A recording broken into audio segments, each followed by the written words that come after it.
Salut à tous! Alors aujourd'hui dans cette vidéo, on va étudier cette fonction-là. C'est une étude de fonction trigonométrique qui va s'insérer dans le programme de première et de terminale, spécialité maths, STI 2D, tout le monde est concerné là-dedans. Alors peut-être que certains premières l'auront pas fait, une chose est sûre, c'est que une fois que tu as fait ton cours de trigonométrie complète, que tu as fait le cours de dérivation de première avec les études de dérivées et tout ça, il suffit juste de connaître deux formules de dérivée des fonctions trigonométriques pour pouvoir faire des études de fonctions. Quoi qu'il en soit, le terminal, ça c'est bon pour lui, c'est juste pas au programme du bac, par contre ce programme de terminal, ça c'est clair.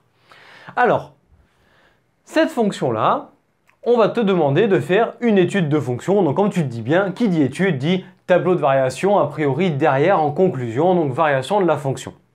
Alors, je te mets ici le sujet de le plan d'étude de la fonction. Donc, tu peux voir qu'on a plusieurs points, dont le premier qui va se reposer sur la notion de domaine de définition de la fonction. Car oui, ça c'est quelque chose qu'il faut quand même savoir faire depuis la seconde. Et donc, on te met d'ailleurs en description, si tu galères là-dessus, comment déterminer des domaines de définition de fonction. Donc ici, première question, comment déterminer un domaine de définition pour la fonction qui est ici. Puis ensuite, la partie étude de fonction. Donc, périodicité, parité, des grands classiques, puis enfin, la réduction du domaine d'étude. Ça, cette question 2 qui te permet de réduire le domaine d'étude est vraiment classique. Ça, c'est quand même assez important à savoir faire. Enfin, dérivée, étude de fonction, ça c'est l'objet de l'exercice. Puis la courbe représentative qui est une question en fait de calculatrice et savoir si tu sais tracer une courbe. Bon, on a le sujet. Si tu es au point, tu mets pause, tu le fais 20 minutes. Si tu veux voir ensuite au point par point, tu suis la vidéo comme on va le faire ensemble. Celui qui l'a fait dans son coin, il met pause, il m'utilise comme correction et comme ça au moins, tu peux voir si tu as fait juste à la fin. Allez, chronomètre-toi si on est bon maintenant et avec les autres, on avance. Donc maintenant, hop, première partie, on prend cette fonction et on doit dire si elle est définie, justifier qu'elle est définie sur R. Alors qu'est-ce qui est ici? Eh bien là, tu vois que l'opérateur principal, c'est une fraction, donc une division en fait. Et tu sais qu'en maths, il est interdit de diviser par 0. Car ici, pourquoi la division seulement? Le cosinus et le sinus, qui sont les deux fonctions de x là-dedans, elles sont définies sur R, donc elles ne posent pas de problème. Par contre, vu qu'il y a une division, il faut faire attention à ne pas diviser par 0. Donc, c'est ce qu'on va rédiger un petit peu là. Donc, on dit que la fonction existe si et seulement si 2 plus cos x est non nul. C'est-à-dire que si on trouve des valeurs pour lesquelles 2 plus cos x vaut 0, c'est ce qu'on appellera des valeurs interdites et elle ne sera donc pas définie sur R. Donc là, tu le sais, on te demande de justifier que c'est défini sur R. Donc, on va rappeler une propriété assez importante des fonctions cosinus et sinus. C'est que, quel que soit le nombre réel, on a un cosinus, c'est valable pour un sinus, qui est compris entre moins 1 et 1. Car, je te le rappelle, le cosinus est l'abscisse du point sur le cercle trigonométrique, alors que le sinus est l'ordonnée du point sur le cercle trigonométrique. Donc, lorsque ton point se déplace sur le cercle, eh bien, ton cosinus oscille entre les deux valeurs qui sont moins 1 et 1. Donc, c'est compris entre moins 1 et 1. On ajoute 2 des deux côtés, ici à gauche et à droite. Au centre, ça permet de faire apparaître le dénominateur. Moins 1 plus 2, eh bien on se retrouve avec 1. Ensuite, ici, on a le dénominateur. Et enfin, ici, on a 3. Et tu peux voir que la plus petite valeur de 2 plus cos x, c'est 1. Donc, elle est minorée ou elle admet pour minimum 1. Donc, 2 plus cos x admettant 1 pour minimum, ça c'est clair que c'est strictement positif, ce qui nous permet de justifier que c'est non nul sur R. Maintenant la question suivante. On nous demande de montrer que la fonction est 2π périodique. Alors, qu'est-ce que c'est qu'une fonction qui est périodique? Eh bien, je te le rappelle, c'est une fonction qui se répète tous les 2π dans notre cas. Si la période c'est t, eh bien c'est une fonction qui va se répéter tous les t. On te met en description de la vidéo de quoi revoir ta périodicité. L'étude de la périodicité d'une fonction est quand même assez importante en trigonométrie, ça arrive quand même assez souvent. Et d'abord, qu'est-ce qu'on sait? Eh bien, on sait que la fonction sinus et que la fonction cosinus sont des fonctions qui se répètent tous les 2π. Donc, vu qu'elles se répètent tous les 2π, on sait que cos de x plus 2π et sinus de x plus 2π, ça fait cos x pour le premier, sin x pour le deuxième. Donc ça, c'est quand même assez pratique. Donc, on va rappeler avant la définition, comme ça au moins tu l'as, et après on le met en application. Donc, pour la définition, on nous dit que f est 2pi périodique si et seulement si pour tout x appartenant au domaine de définition, qui est R ici, f de x plus 2pi, ça fait f de x. Ce qui fait qu'en fait, si elle se répète tous les 2pi, ça veut dire que je vais pouvoir prendre un petit brin de courbe d'amplitude 2pi et le répéter par des copier-coller en fait à gauche et à droite, ce qui nous permet d'arriver à réduire en fait les domaines. Si tu regardes la question C, c'est ce qu'on va faire après. Donc on calcule f de x plus 2pi, c'est-à-dire que là-dedans, je remplace les x par x plus 2pi. Et sinus de x plus 2pi, ça fait sin x, parce que la fonction sinus est 2pi périodique, et cos de x plus 2pi, pareil, ça fait cos x. Donc en fait, sin x sur 2 plus cos x, en fait c'est f de x. Donc on a f de x plus 2pi égale f de x, f est donc bien 2pi périodique. Question suivante, maintenant la parité. Allez, on va faire la même chose, on va rappeler la définition et on va ensuite le mettre en application. Donc ici, tu as le petit rappel de cours sur la parité. F est pair si et seulement si pour tout x appartenant au domaine de définition, f de moins x est égal à f de x. Puis f est impair si et seulement si pour tout x appartenant au domaine de définition, f de moins x est égal à moins f de x. Avec ici un petit point où on nous dit que le domaine de définition doit être centré en 0, symétrique par rapport à 0. Pas possible d'étudier la parité par exemple sur la fonction racine de x, car si je prends un x dans le domaine de définition, le moins x n'y est pas tout simplement, parce que si je prends 2, moins 2, racine de moins 2, ça n'existe pas. Ou si je prends la fonction 1 sur x plus 1, j'ai moins 1 comme valeur interdite, mais il faudrait que ça frangine de l'autre côté aussi comme valeur interdite. C'est-à-dire que si moins 1 n'est pas dans le domaine de définition, il faut que 1 n'y soit pas non plus. C'est ça un domaine centré en 0, c'est-à-dire qu'il y a autant de valeurs à droite qu'à gauche et que chaque valeur exclue est symétrique à gauche et à droite en tant que valeur interdite des deux côtés. Par exemple, lorsque tu étudieras la fonction tangente, sinus sur cosinus, elle est tout à fait étudiable pour la parité parce que le cosinus s'annule de façon périodique et symétrique par rapport à 0.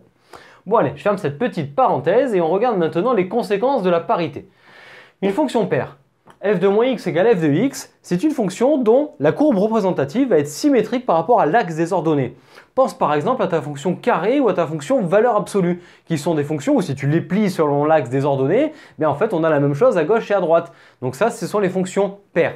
Et pour les fonctions impaires, f de moins x égale moins f de x, on a une symétrie par rapport à O, l'origine du repère. Et là, tu peux penser à ta fonction inverse ou à ta fonction cube, par exemple, qui sont toutes les deux des fonctions symétriques par rapport à l'origine de par le côté impair. Alors ici, on va le mettre en application dans notre fonction f qui est ici. Et je te fais un dernier petit rappel qui te dit que la fonction cosinus est une fonction qui est paire, puisque cos de moins x égale cos x, et que la fonction sinus est impaire, parce que sin de moins x est égal à moins sin x.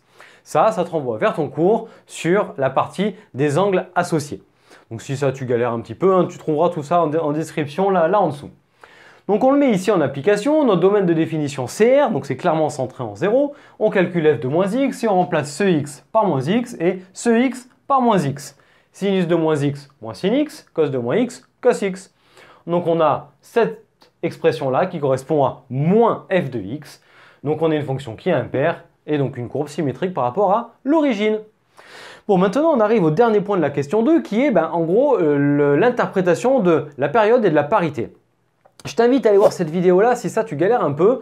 Ça te permet d'apprendre à réduire des domaines d'études grâce à la parité et à la période. Là, on va le détailler un petit peu, mais ça te permettra de voir un autre exemple d'utilisation de ça. Et sur les autres vidéos d'études de fonctions trigo, évidemment, a priori, tu en trouveras.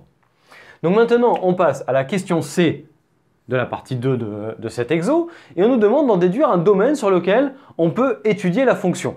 Alors, on va marquer les différents points importants pour les interpréter. Donc, on rédige un petit peu ça. On nous dit que f est 2pi périodique, car on l'a démontré juste avant, donc on peut le rappeler. F est 2pi périodique, donc on peut restreindre l'étude à un intervalle d'amplitude 2pi, car l'intervalle d'amplitude 2pi, que je vais copier-coller ensuite sur R, ça va me mener en fait à répliquer cet intervalle sur R, mais grâce à la période, on sait qu'on va avoir des copier-coller à l'identique. Donc on a plusieurs intervalles possibles d'amplitude 2pi. J'aurais pu prendre 0,2pi, j'aurais pu prendre moins 2pi, 0. Mais il y en a un qui est mieux que les autres, qui est moins pi, pi. Pourquoi? Puisqu'on a étudié ici la parité de la fonction. Et la parité de la fonction, comme tu as pu le voir, ça te fait des symétries par rapport à la valeur 0. Donc en fait, autant venir prendre un intervalle où il y a 0 dedans, mais surtout un intervalle où 0 est le centre de l'intervalle. Et là, il n'y en a qu'un seul, d'intervalle où on a 0 comme centre et où son amplitude vaut de pi. C'est l'intervalle moins pi, pi, qui est d'ailleurs, je te le rappelle, l'intervalle des mesures principales d'un angle. Et ensuite, pour le côté impair, eh bien, la parité me permet de prendre cet intervalle-là et de le couper en deux. Souviens-toi de ta fonction carré, hein. Si je la coupe et que je regarde que la partie sur 0 plus l'infini, par symétrie, j'obtiens le reste. Donc en fait, j'ai plus qu'à prendre mon intervalle coupé en deux, j'obtiens 0 pi. Puis, par symétrie, je vais obtenir la partie entre moins pi et 0. Puis, par des translations de vecteurs de pi selon i, donc de translation horizontale, je vais obtenir le reste de l'étude sur R. Et ça, c'est toute la force aussi de la trigo, c'est que on peut avoir une fonction qui est définie sur R et qui aura un tableau de variation en fait infaisable, parce que infini dans les changements de variation. Eh bien, en fait, tu peux réduire le domaine à un intervalle le plus petit possible et par symétrie, puis translation, tu obtiens toute la courbe dans R. Bon, maintenant qu'on a ça, on peut passer enfin à l'étude de fonctions. Je te remets un petit peu le sujet ici pour que tu vois où est-ce qu'on en est. On en est maintenant à la question 3, donc le calcul de la dérivée, l'étude de la fonction, et puis après on finira à la fin par la courbe. Donc, on va résumer ça et on passe à la suite. Donc, question 3, qui dit étude de la fonction f, dit calcul de dérivée, puis ensuite signe de la dérivée, éventuellement calcul d'image, puis tableau de variation. Dans des cas où on a des valeurs interdites, on aura éventuellement des limites à faire, mais là, ce n'est pas le cas, tout va bien. Et puis, la partie prérequis avant pour savoir sur quel domaine étudier la fonction, ça a été fait. Période, parité, et évidemment le domaine général de la fonction. Puis ici, notre domaine d'étude qui est sur 0 pi, donc en fait, on va l'étudier uniquement sur cet intervalle. Alors, commençons par la dérivée. Donc, première étape, dérivée de f. Alors, cette fonction, c'est un quotient qui est défini sur R. Donc, en fait, ça, c'est dérivable sur R. Et la fonction de la dérivée sinus, c'est cosinus. Et la fonction dérivée de cosinus, c'est moins sinus. Ça, voilà, il faut les savoir. Une fois qu'on a ça, ici, on a un quotient de la forme u sur v. Et on fait, du coup, notre calcul de dérivée. Donc, maintenant, ici, toujours la petite rédaction qui va bien. F est dérivable sur R. Et on a pour tout x appartenant à R, f' de x est égal à, donc forme u sur v, dérivée de sinus cos u' fois v, moins u fois v', car la dérivée de 2 plus cos x, ça fait 0 moins sin x, donc moins sin x, divisé par v carré, donc u'v moins uv' sur v carré. Maintenant, il n'y a plus qu'à développer le haut et voir éventuellement ce qui peut se simplifier. Alors, ça me fait 2 cos x plus cos fois cos, cos carré x. Et enfin, moins par moins plus sin fois sin, sinus carré de x. Le tout divisé par 2 plus cos x au carré. Ça, évidemment, tu as pris l'habitude dans la dérivation de ne pas le toucher, le v carré. Bon, ben maintenant, qu'est-ce qu'on peut faire de ça? On peut se dire, punaise, j'ai plein de termes, qu'est-ce que je peux en faire? Ouais, mais là, il y a un truc assez pratique toujours en trigo, c'est que c'est blindé de formules et souvent, c'est souvent ce qui t'embête. Ben là, tu as cos carré plus sin carré. C'est un truc normalement où tu percutes assez bien là-dessus, que tu connais. On sait que cette partie-là, hop là, cos carré x plus sin carré x, quel que soit le réel x, eh bien ça fait 1. Ce qui vient vachement simplifier l'expression de ta dérivée ici. Donc on remplace ça par 1 et on va obtenir la dérivée sous la forme finale la plus utilisable possible pour le signe. Donc du coup on obtient l'expression f' de x est égal à 2 cos x plus 1, le plus 1 qui est cos carré plus sin carré, sur 2 plus cos x, le tout au carré au dénominateur. Bon ben ça, c'est un carré, c'est positif, il n'y a plus qu'à étudier le signe de 2 cos x plus 1. Petite inéquation trigonométrique. Si ça t'est pas chaud, tu vas voir la vidéo que je te mets ici. On t'en met aussi en description. Résolution d'inéquations trigonométriques à l'aide du cercle trigo. Ça, c'est super important à savoir faire. Là, on le met en œuvre. Tu vas voir, c'est plutôt assez simple en s'appuyant sur le cercle. Donc maintenant, faisons l'étude du signe de f' de x et on dit petite rédaction, 2 plus cos x, le tout au carré strictement positif sur R, donc sur D. Donc f' de x est du signe de 2 cos x plus 1. On résout cette petite inéquation 2 cos x plus 1 supérieur ou égal à 0. Ça te mène à cos x supérieur ou égal à moins 1,5. Alors ce genre d'inéquations trigo-là sont plutôt simples à résoudre en s'appuyant sur le cercle. Alors je te propose de venir visualiser ça sur un cercle trigo mieux fait. Alors maintenant, on doit résoudre cos x supérieur ou égal à moins 1/2 et on va visualiser ça sur le cercle trigo. Donc on veut regarder quand est-ce que le cosinus est plus grand que moins 1/2 ou plus grand que moins 0,5. Donc on se place sur l'axe des abscisses qui correspond aux valeurs du cosinus car l'axe des ordonnées c'est pour le sinus. Et donc on veut savoir quand est-ce que le cosinus est plus grand que moins 1/2. Allez, on trace un petit trait en rouge ici sur l'axe des abscisses correspondant aux valeurs du cosinus plus grand que moins 1/2. Ensuite, on étudie la fonction sur un intervalle restreint qui est entre 0 et pi. Donc, seule la partie supérieure du cercle nous intéresse. La partie inférieure du cercle, où on voit par exemple ici le moins 2pi sur 3, ne nous intéresse pas. Il faudrait pour ça étudier une fonction entre moins pi et pi, ou entre 0 et 2pi par exemple, pour faire intervenir cette partie-là en dessous. Alors, on vient repérer ensuite les valeurs du cosinus correspondant à la valeur moins 1/2. Donc on a ici les deux valeurs qui sont là, mais comme on disait, la valeur en dessous ne nous intéresse pas, il n'y a que la valeur au-dessus. Donc le cosinus vaut moins 1/2 en 2pi sur 3 dans l'intervalle 0, pi. Et ensuite, on vient hachurer ici en bleu, faire un petit surlignage de la partie supérieure du cercle correspondant aux angles compris entre 0 et 2pi sur 3. Donc en fait, le cosinus est plus grand que moins 1/2 lorsque les angles sont compris entre 0 et 2pi sur 3 lorsqu'on est dans l'intervalle 0, pi. Donc, maintenant que tu as visualisé ça un petit peu mieux sur un beau cercle, tu rédiges et tu dis que f' de x est positif, ça revient à cos x plus grand que moins 1/2. Et comme tu l'as vu, la partie en rouge sur le dessin précédent, ça revient à cette partie-là supérieure du cercle, c'est-à-dire à x appartient à 0, 2pi sur 3.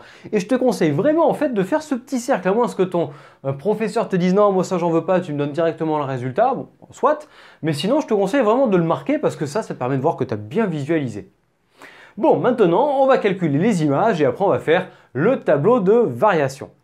Alors, calculer les images, combien est-ce qu'on a? On est sur l'intervalle 0pi, donc déjà il y en a deux, en 0 et en pi, puis enfin en 2pi sur 3. On a donc 3 images à calculer pour cette fonction-là.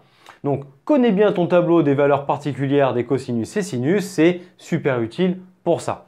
Alors, là, on les marque. Commençons par f de 0. On reprend la fonction et on remplace chacun des x par 0. Sinus 0, bah ça normalement, tu le sais, ça fait 0. Donc on obtient 0 sur 2 plus 1, mais 0 divisé par 3, bah ça fait 0. Donc celle-ci, on a 0. En 2pi sur 3, on remplace les x par 2pi sur 3, le sinus de 2pi sur 3. Donc 2pi sur 3, c'est ici, le sinus est là, et il vaut racine de 3 sur 2. Divisé par 2 plus le cosinus en 2pi sur 3, on l'a déjà vu tout à l'heure, c'est moins 1/2. Donc le plus qui est ici peut devenir un moins, donc 2 moins 1/2. Bon, bah là, une fois que tu as fait ça, c'est plus que du calcul. Donc on se retient ici le racine de 3 sur 2 pour le moment, on le garde. Et en bas, on a 2 moins 1/2. On réduit au même dénominateur, 4 moins 1, 3, 3/2.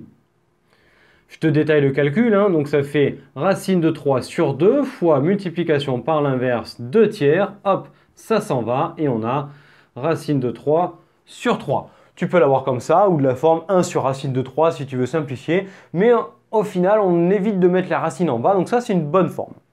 Puis enfin, f de pi, on remplace tous les x par pi, toujours dans la même expression de la fonction, et le sinus en pi fait 0, donc en bas, le cos de pi fait moins 1, 2 moins 1, ça fait 1, mais 0 divisé par 1, eh ben ça fait 0.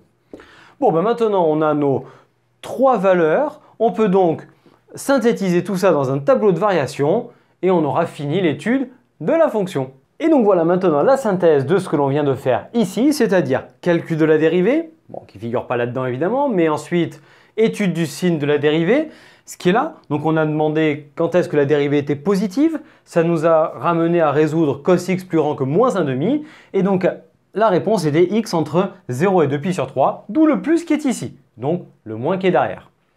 Puis ensuite on a calculé les images en 0, 2pi sur 3 et pi, en 0 et en pi ça valait 0, puis en 2pi sur 3, ça valait racine de 3 sur 3. Lorsque la fonction dérivée est positive, alors la fonction f est croissante, et lorsque c'est dérivé, la fonction est décroissante. Voilà le tableau de variation qui résume bien la situation de l'étude de la fonction f. Alors enfin, maintenant, dernière question, qu'est-ce qu'on te demande? On te demande de faire la courbe représentative de la fonction, non pas sur 0pi, mais sur moins 2pi, 2pi. Mais là, souviens-toi, la question 2c, on te demandait de réduire le domaine qui était à 0pi. C'est venu d'où ça? Eh bien, c'est venu de périodicité et parité, puisqu'en fait, la parité nous a permis de venir réduire le domaine en deux et d'obtenir avec une symétrie centrale cette fois-ci, vu qu'on a 0 comme valeur d'axe de centre de symétrie pour la courbe. Et ensuite, elle était 2pi périodique, cette fonction, ce qu'on a remarqué ici. Et le côté périodicité permet de faire des translations à gauche et à droite de la fonction. Donc je te diffuse ici la courbe de la fonction. Comme ça, au moins, tu la visualises bien et on parle de la même chose. Alors, on va avoir une portion de courbe référente là-dedans, celle entre 0 et pi. C'est celle que je t'ai faite en bleu sur l'axe. Il y en a deux en bleu, tu vas voir pourquoi. Mais il y en a une qui est référente entre 0 et pi. Celle-ci, pour la tracer, tu t'appliques, tu prends ta fonction, ta calculatrice et tu vas, une fois que tu l'as tapée, tu vas dans la table. Et dedans, tu mets un delta table plutôt petit pour avoir quand même pas mal de valeurs. Vu qu'on est en trigo et qu'on est entre 0 et pi, admettons, mettons pi sur 6. Ça va te donner 0, pi sur 6, 2 pi sur 6, 3 pi sur 6 et plein de valeurs jusqu'à pi. Tu les mets toutes et ensuite tu fais plein de petits points comme ça sur ta courbe, sur ton graphique pour pouvoir tracer ta courbe le plus précisément possible. Avec en 2pi sur 3, la valeur racine de 3 sur 3, tu prends la valeur approchée et tu nous fais une petite tangente horizontale au-dessus, comme ça au moins on est bien, elle n'est pas là, mais toi sur tes copies, prends cette habitude. Une fois que tu as cette courbe en bleu le plus précisément possible entre 0 et pi, utilisons maintenant tout ce que l'on a dit à la question 2c. Premièrement, la symétrie avec O comme centre de symétrie puisque la fonction est impaire. Donc une symétrie centrale, tu construis et ça te donne la partie de la courbe en dessous, en rouge, entre moins pi et 0. Cette symétrie centrale-là t'a mené, grâce au fait que la fonction soit impaire, à avoir ta fonction sur moins pi, 0, puis sur 0, pi pour le point de départ. Cette fonction complète entre moins pi et pi, maintenant, va pouvoir être translatée à gauche et à droite par les notions de périodicité de période de pi.